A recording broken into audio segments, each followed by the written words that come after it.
ہم ان کا انتظار کر رہے ہیں، یقیناً ہم ان کا انتظار کر رہے ہیں، اور ہمارے اوپر ان کا حق نہیں ہے بلکہ خود ہمارا اپنا حق ہے کہ ان کا انتظار کریں ہر اعتبار سے، کہ انتظار کریں، اور انتظار کو خالی اس لیے سمجھ کر کے نہیں کہ ہم سے کہا گیا ہے کہ منتظر رہو، بلکہ انتظار کو عبادت سمجھ کر کے انتظار کریں۔ انتظار عبادت ہے اور بہت بڑی عبادت ہے۔ میں نے کل پڑھا تھا کہ نبی کریم نے فرمایا کہ افضل العبادہ انتظار الفرج، افضل ترین عبادت جو ہے ان کا انتظار ہے، ان کا انتظار کرنا افضل ترین عبادت ہے۔ اس کے وجہ بھی معلوم ہونا چاہیے کہ آخر کیوں یہ افضل ترین عبادت ہے۔ اس لیے کہ ان کی کا انتظار کاہے کے لیے، ہر آدمی جانتا ہے کہ ہم انتظار کاہے کے لیے کر رہے ہیں، عدالت کے لیے، عدل کے عام ہونے کے لیے، ظلم کے خاتمے کے لیے۔ اگر خالی انسان اپنے وجود سے ظلم کو دور کر دے، کیا یہ عبادت نہیں ہے؟ خالی اپنے وجود سے ظلم کو دور کرتا چلا جائے۔ ظلم، قسم اللہ کی، میں نے پہلے دن بھی کہا تھا، اگرچہ اس طریقے سے وضاحت سے نہیں کی، انسان کے وجود کا ہر عضو اس کا الگ الگ کام ہے۔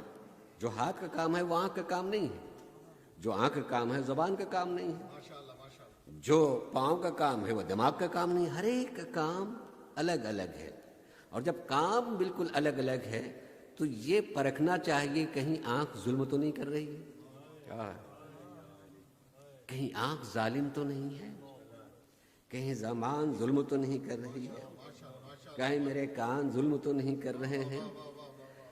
میں ایک جملہ کہا کرتا ہوں اور اسے انسان اپنے شعور میں باندھ لے۔ ہر آدمی کی طبیعت یہ ہوتی ہے کہ کم سے کم اپنی اولاد کے لیے تو دل سے ہوتی ہے کہ میری اولاد جو ہے میری تابع ہو، میری آنکھوں کے اشارے کو سمجھے، میری زبان پہ چلے، میری تربیت کو تسلیم کرے، یعنی کہ گھر میں مجھے بولنے کی ضرورت نہ ہو، میرا وجود اس کو بتا دے کہ مجھے کیسے رہنا ہے۔ بابا اس وقت ایسے ہیں، مجھے ایسے رہنا چاہیے، بابا اس طریقے سے کھڑے، مجھے اب ایسے ہونا چاہیے، یعنی اشاروں کو سمجھنے لگے۔ ہر والدین کی تمنا ہوتی ہے، کیا یہ ہو نہیں سکتا؟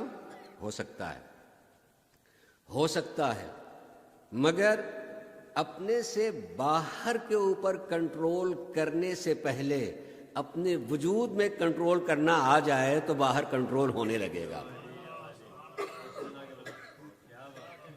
اگر انسان کو اپنی آنکھ پر کنٹرول ہو جائے، انسان کی اپنی زبان پہ کنٹرول ہو جائے، انسان کے اپنے کانوں پہ کنٹرول ہو جائے، انسان کا اپنے ہاتھ پہ کنٹرول ہو جائے، انسان کا اپنے دماغ پہ کنٹرول ہو جائے،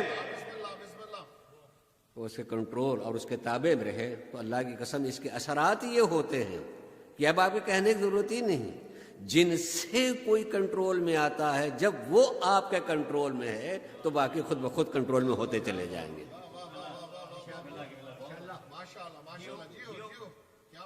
ہم خالی ان کے بارے میں فیصلہ کرتے ہیں، اپنے بارے میں فیصلہ نہیں کرتے ہیں اپنے وجود کے اندر۔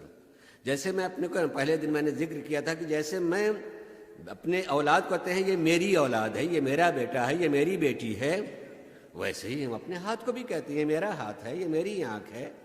تو جیسے اپنے وجود کے اندر چیزیں میری ہیں، اپنے وجود سے الگ بھی میری ہیں، تو جو اندر ہے اس پر کنٹرول کرنا نہیں آتا۔